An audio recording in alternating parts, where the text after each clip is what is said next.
When I was young and struggling, I started to notice the kinds of conversations people were having around me. I realized that talk was not just casual, it was a mirror of their mindset, and over time, it became the script of their lives. I noticed that people who were always broke, always behind, seemed to fill their conversations with gossip. They were talking about people, what someone did, what someone failed to do, what someone else said. It was as if their energy was wrapped up in the lives of others, and they had no time to cultivate their own. You see, when all you do is talk about people, you trade your own growth for someone else's drama. It's a poverty of thought, and it leads to a poverty of life. Then I observed the middle class. Now, they weren't obsessed with people as much, but their attention had a different focus.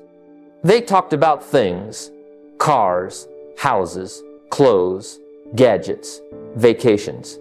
Their energy was directed toward possessions, toward accumulation.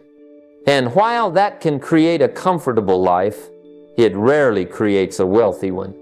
Because when all your conversations revolve around things, you're bound to the cycle of working to buy, working to pay, working to replace. Things wear out, they depreciate.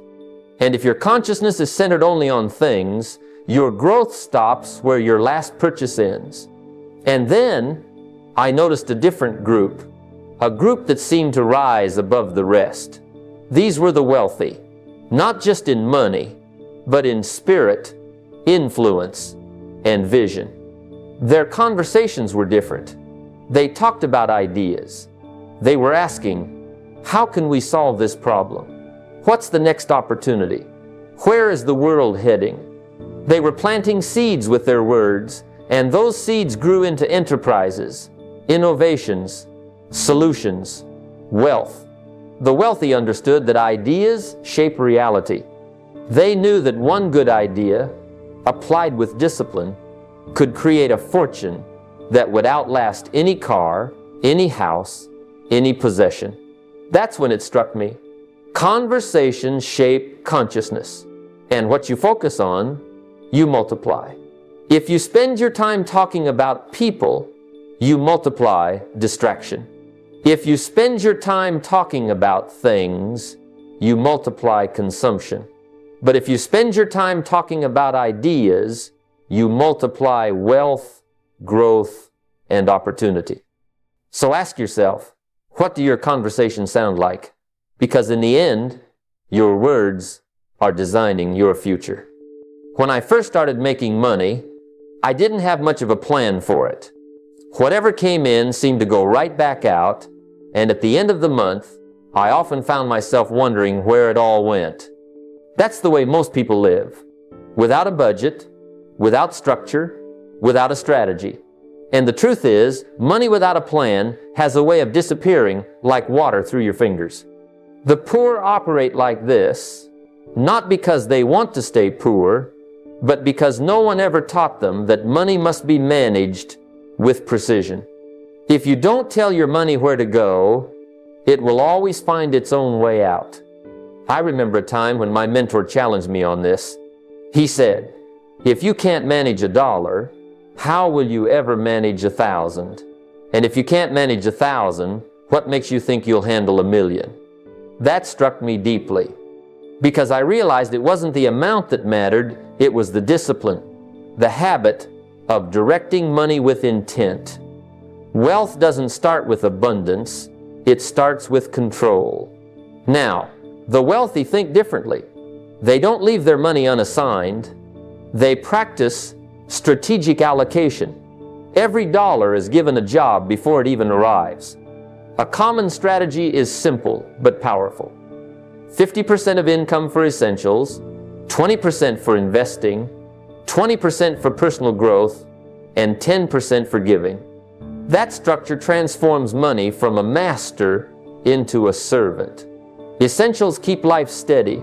Investing builds the future. Growth ensures you never outgrow your opportunities.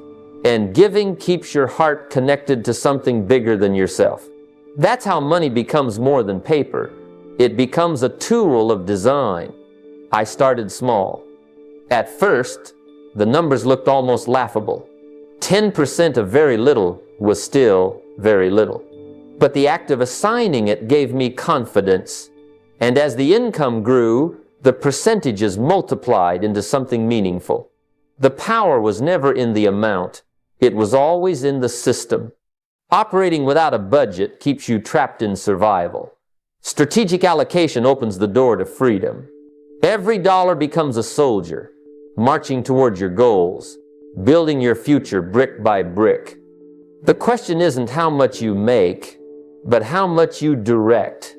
Because the secret is this: wealth doesn't come from earning more. It comes from allocating wisely what you already have. When I was young and broke, I made one of the most common mistakes people make with money. I used debt to buy things I couldn't afford. A car that was shiny but draining my pockets, a few gadgets here and there, and of course, the lure of credit cards that seemed like free money. It all felt good in the moment, but over time I realized I wasn't just buying things, I was buying chains. Consumer debt has a way of stealing tomorrow before it even arrives. Every payment becomes a reminder that you traded your future freedom for yesterday's impulse.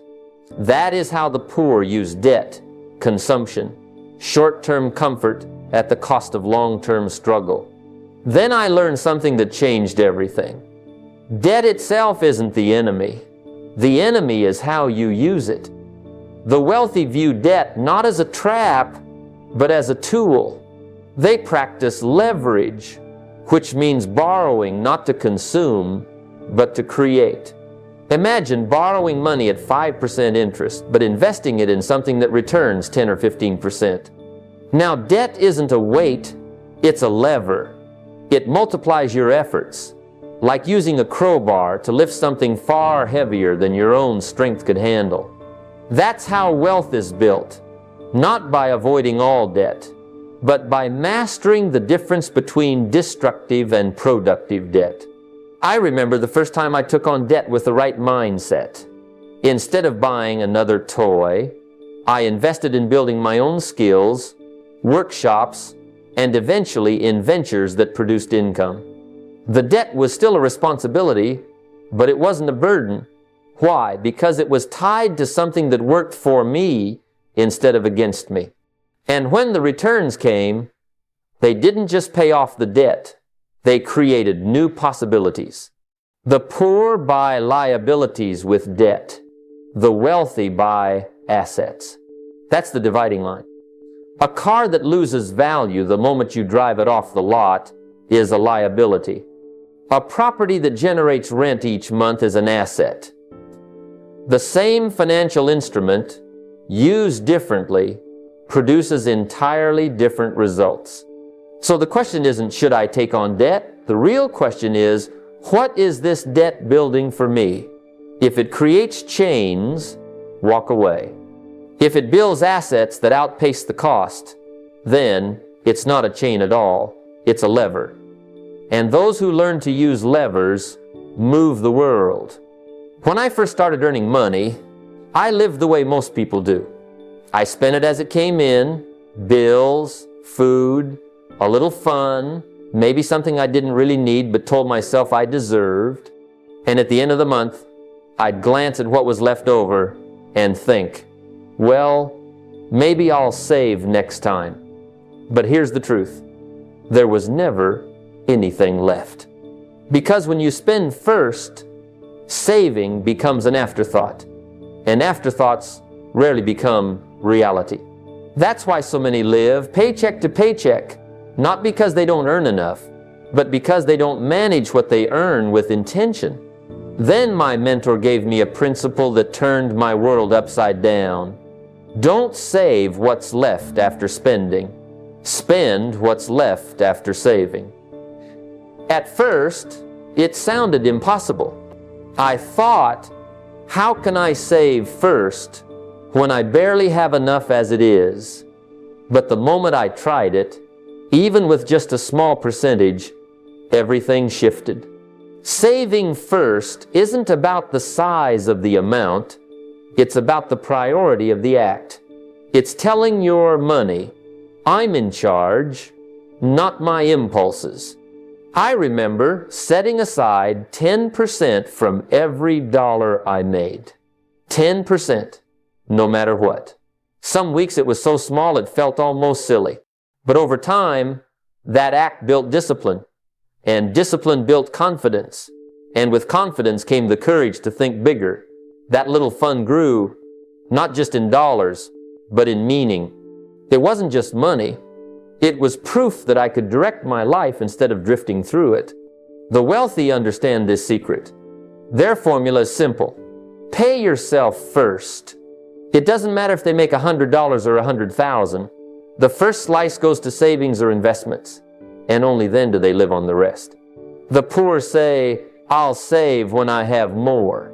But the truth is, if you don't save when you have a little, you won't save when you have a lot. Because saving is not a money issue, it's a mindset issue. It's not how much you make, it's how you manage what you make. Saving first transforms chaos into order, scarcity into abundance, and stress into peace. And it's not something you wait to start, it's something you begin right now, even if it's only with a single dollar. Because that habit, repeated faithfully, can grow into a fortune. When I was younger, I often thought only about the next week, how to cover rent, how to buy groceries, how to make it through until the next paycheck. That kind of thinking keeps you trapped. Because when all you see is today, all you'll ever have is survival. The poor live in that cycle, making decisions that satisfy the moment, but sabotage the future. They'll spend on quick comforts, delay important actions, and wait for someday to begin. But someday never comes. The middle class stretches their vision a little further. They think in terms of months, saving for the next vacation, planning for the next car, maybe a down payment on a house. That's better, but it's still limited. They're building lifestyles, not legacies. The truly wealthy, the ones who build fortunes that last, they think in decades.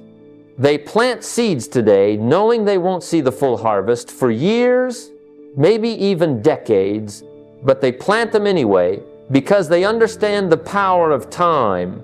Wealth is built on long-term vision. If you want to increase your income, don't just work harder at what you already do. Focus on increasing your value. You're not paid for the hours. You're paid for the value you bring in those hours. Develop skills. Expand your knowledge.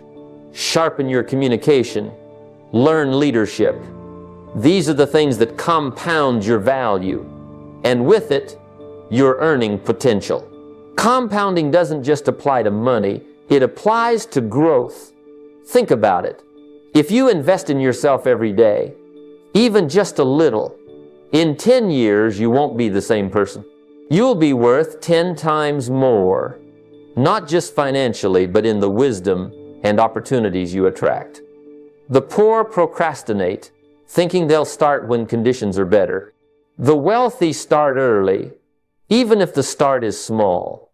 Because when you give time to work on your side, small amounts become large amounts, small efforts become great results, and small beginnings become lifelong transformations. I remember starting with just a few dollars, put aside, investments so modest they seemed insignificant. But I didn't stop. I let time and discipline do the heavy lifting. Years later, those tiny beginnings became significant wealth, not because of luck, but because of vision and patience. So the question is, how far ahead are you willing to see? A day, a month, or a decade? Because your horizon determines your destiny. Wealth doesn't belong to the one who works the hardest. It belongs to the one who thinks the furthest. When I first entered the workforce, I believed the only way to earn more was to work more. More hours, more effort, more sweat. That's the philosophy most people live by.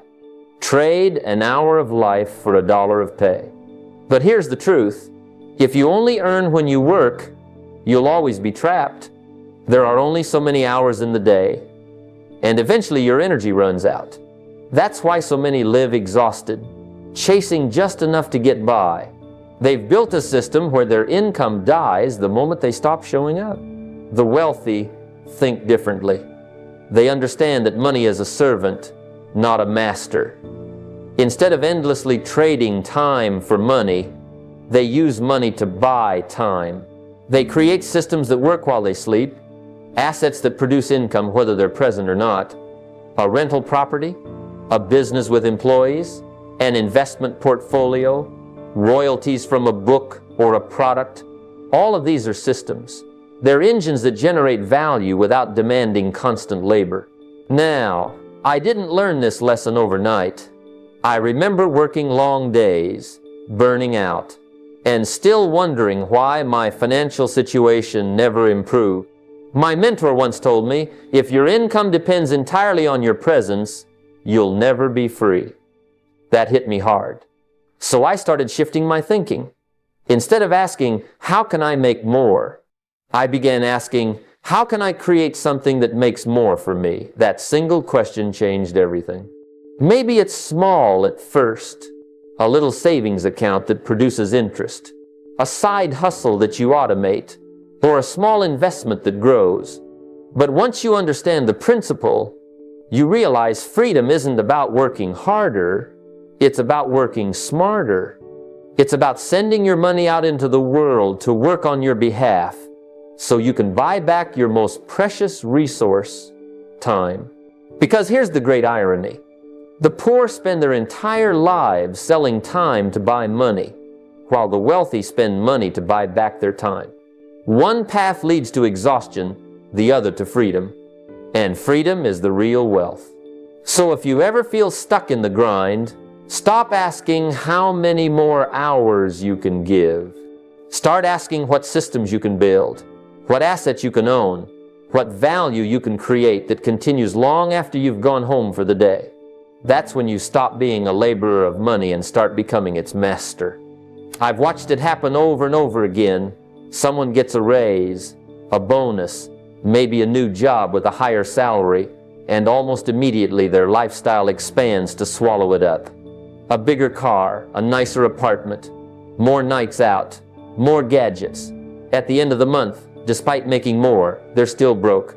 This is what I call lifestyle creep. It's the quiet thief that robs people of wealth before they ever get the chance to build it. The poor and the middle class fall into this trap constantly because they confuse higher income with real progress. But income means nothing if it disappears into inflated living. The wealthy think differently. They set a cap on their lifestyle. No matter how much more they earn, their expenses don't balloon at the same rate. They intentionally keep a ceiling on how much they spend, not because they're stingy, but because they understand a simple truth. Every dollar not consumed by lifestyle can be deployed into assets that generate more income. And those assets, over time, are what create freedom. When I was young and broke, I thought the dream was to finally earn enough to live big. But I had a mentor who challenged me. He said, don't raise your standard of living every time your income goes up. Raise your standard of investing. At first, it felt unnatural. When I started making more, of course I wanted to enjoy it. But I learned to resist the temptation to let lifestyle rise unchecked. Instead, I set limits. I drove a modest car when I could have financed something flashier. I lived in a smaller house while I quietly built investments. And here's the irony. Because I capped my lifestyle, I reached freedom faster. I could enjoy life on my terms instead of being chained to ever-rising bills. Lifestyle creep keeps people trapped, no matter how much they make.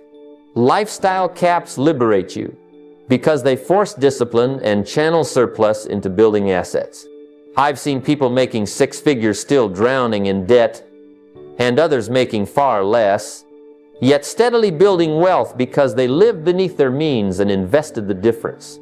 So the next time your income rises, don't ask, what more can I buy? Ask, what more can I build?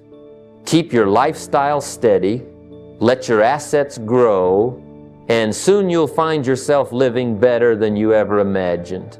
Not because you spent more, but because you invested more. That's the difference between living rich and being rich. When I was starting out, I'll be honest, I was afraid of risk. Like most people, I thought safety was the goal. Get a steady job, hold on to it, and don't take chances that could jeopardize it. That's the mindset of the middle class. They cling to stability, afraid of losing what little they have, and as a result, they never discover what they could become. They equate risk with danger, so they avoid it altogether. But here's the paradox. By avoiding risk, they take the biggest risk of all, remaining stuck, earning just enough to get by, and never building anything greater. The wealthy don't fear risk. They manage it. They know that every opportunity carries uncertainty, but they don't leap blindly. They study, they prepare, they seek advice, and then they step forward with courage. They understand that you can't grow without stepping outside of comfort. A business venture, an investment, even learning a new skill, all involve risk. But it's calculated risk, not reckless gambling. And that's the difference. I remember a time when I hesitated to make my first investment. I thought, what if I lose it? My mentor reminded me, what if you gain? That shift in perspective changed everything. I didn't dive in without thought. I studied, I learned the rules, I started small. And sure enough, I made mistakes, but I also made progress. Each step taught me something. Over time, the fear faded, replaced by confidence. Because once you realize risk can be managed, it becomes a tool, not a threat. Hope, on the other hand, is not a strategy. Too many people sit back and hope their situation will improve. Hope for a raise, hope for luck, hope for better times. But hope without action changes nothing. The wealthy don't build fortunes on hope, they build them on daily disciplines. Consistent habits of saving, investing, learning, and creating value, that's what produces predictable results. Risk is the price of progress. It's the toll you pay for growth. The poor avoid it, the middle class fears it, but the wealthy embrace it with wisdom. They know the real danger isn't in trying and failing, it's in never trying at all. So if you want to step into the ranks of the wealthy, stop running from risk. Study it, prepare for it, manage it, and then take the leap. Because the leap is where transformation lives. When I was a young man, I thought education ended with school. I believed that once you finished your formal studies, you were equipped to handle life. But life quickly taught me otherwise. I found myself broke, frustrated, and watching others move ahead while I stayed stuck. That's when I discovered the difference between formal education and self-education. Formal education can teach you how to make a living, but self-education is what teaches you how to build a fortune. The middle class often avoids financial education. They might be smart in their profession, even excellent at their trade, but when it comes to money, they rely on guesswork, hearsay, or outdated advice. They'll spend hours scrolling through entertainment or gossip, but not 10 minutes reading about how money works. And because of that, they remain trapped in the same cycle, earning, spending, and wondering why they never get ahead. They think financial education is optional, something only for investors or bankers. But the truth is, money touches every part of life. If you don't learn how it works, you'll always work for it instead of having it work for you. The wealthy treat financial education as a priority. They know that the mind is the real asset. They invest in books, courses, mentors, and seminars, not because they need another certificate, but because they understand that every new idea can translate into greater opportunities. They don't wait for someone else to teach them. They take responsibility for their own growth. I remember when I picked up my first book on wealth. It wasn't complicated, just simple principles about saving, investing, and multiplying money. But it opened my eyes to a world I didn't know existed. That one book started me on a journey of lifelong learning that transformed my finances and my life. Here's the truth. If you're not willing to learn, you're not ready to earn. Financial education isn't about memorizing numbers. It's about changing the way you think. Once you learn the principles of wealth, they guide every decision you make, from how you spend a dollar to how you build a business. So if you want to rise above the middle class, commit to learning, read daily, listen to those who've walked the path, and feed your mind with principles that work. Because while formal education may open the door to a job, it's self-education that opens the door to freedom. When I was young, I thought the key to wealth was earning more income. If only I could get a higher paying job, if only I could increase my hourly wage, then surely life would get better. That's how most people think. The poor and even much of the middle class focus almost entirely on income. They measure success by their paycheck, the size of their salary, or how much they make in a week.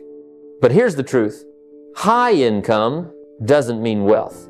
I've met people who made six figures and were still broke, drowning in debt, because every dollar that came in went right back out. They looked successful on the surface, but underneath there was nothing. Wealth isn't measured by income. It's measured by net worth. Net worth is the sum of what you own after subtracting what you owe. It's the assets you've built, the equity you've accumulated, the ownership you've secured. That's what determines true wealth. And the wealthy know this. They focus less on how much money is flowing in today and more on how much value they've built that will last. I remember when my mentor taught me this lesson. He asked, if your paycheck stopped tomorrow, how long could you live at your current lifestyle? My answer was uncomfortable. Maybe a few weeks. That was a wake-up call. Income can stop in an instant. But net worth, assets that generate income, properties that appreciate, businesses you own, those keep working for you long after you've stopped working for them. The wealthy deliberately channel their earnings into assets that grow their net worth. They buy rental properties instead of bigger cars. They invest in businesses instead of gadgets. They build portfolios instead of inflating lifestyles. Over time, those assets begin producing streams of income on their own. And that's where real financial freedom comes from. The poor, on the other hand, often chase income without building ownership. They'll work 2 jobs, 3 jobs, just to keep up with expenses, but they never pause to ask, am I building net worth? Because if the answer is no, then the effort is endless. So don't confuse a high paycheck with true wealth. Shift your focus. Ask yourself not, how much did I earn this month? But, what did I add to my net worth this month? That question alone can change the way you live, because it forces you to build something lasting, something that will outlive both your paycheck and your labor. When I look back at the times I struggled financially, one of the clearest mistakes I made was spending with emotion instead of intention. It's a trap many fall into. The poor spend emotionally. They buy to feel good, to fill a void, or to keep up appearances. An ad flashes across the screen, a friend shows off a new gadget, or a moment of stress pushes them into buying something they don't need. It feels satisfying in the moment, but later the bill arrives, the debt grows, and the pressure mounts. Emotional spending creates invisible chains. Chains that keep people tied to jobs they don't love and circumstances they desperately wish to escape.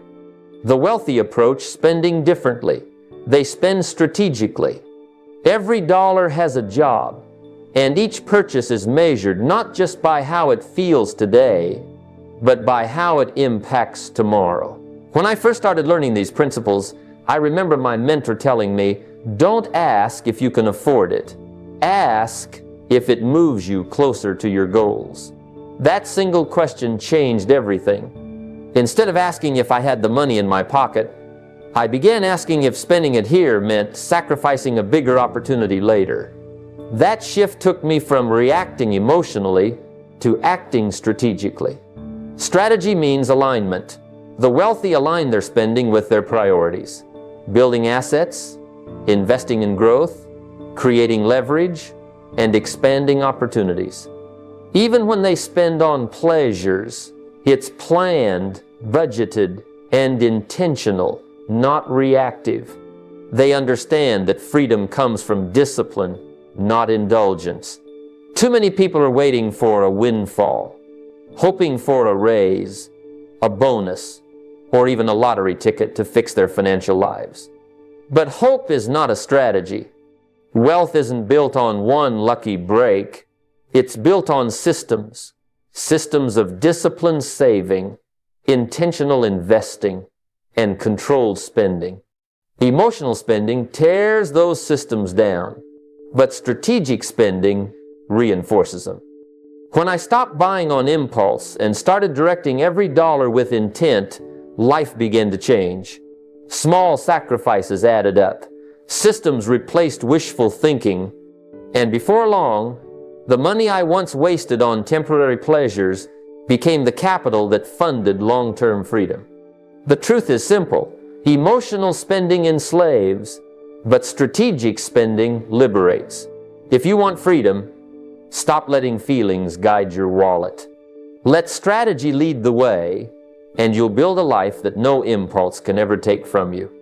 When I was growing up, I often heard people say things like, "Money is the root of all evil." That kind of thinking shaped the way so many around me viewed wealth. They believed that to desire money was selfish, that to pursue it was somehow corrupt, and because of that mindset, they kept themselves poor.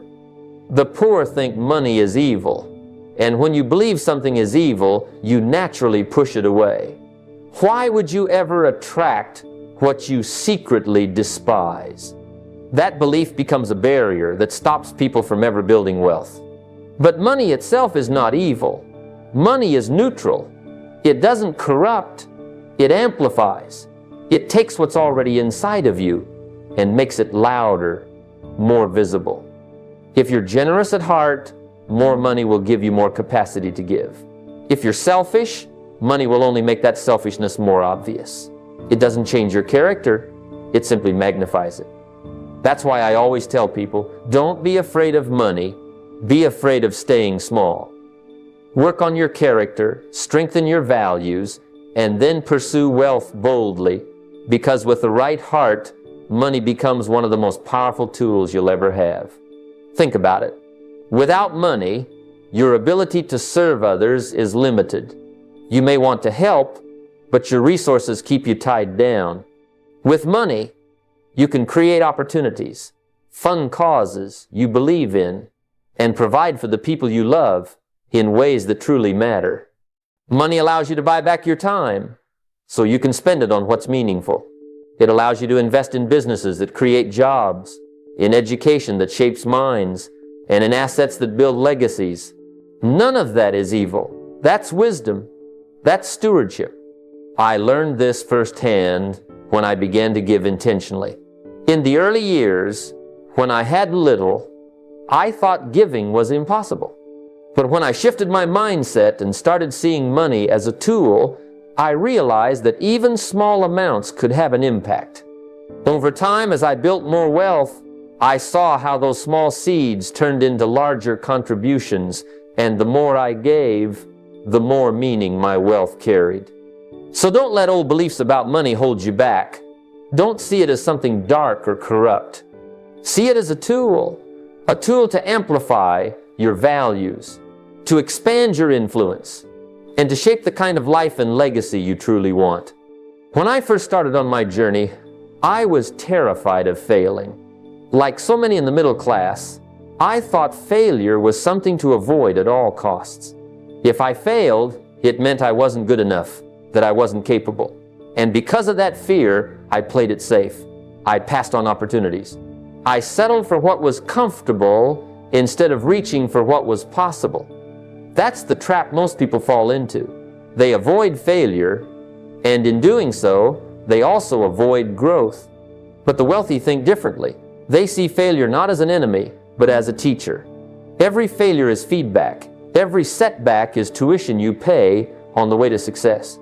I remember in my early days of building a business, I made mistakes that cost me money, relationships, and pride. It was painful, but when I look back, those mistakes carried lessons that shaped the foundation of everything I later built. Without those failures, I wouldn't have developed the wisdom or resilience needed to succeed.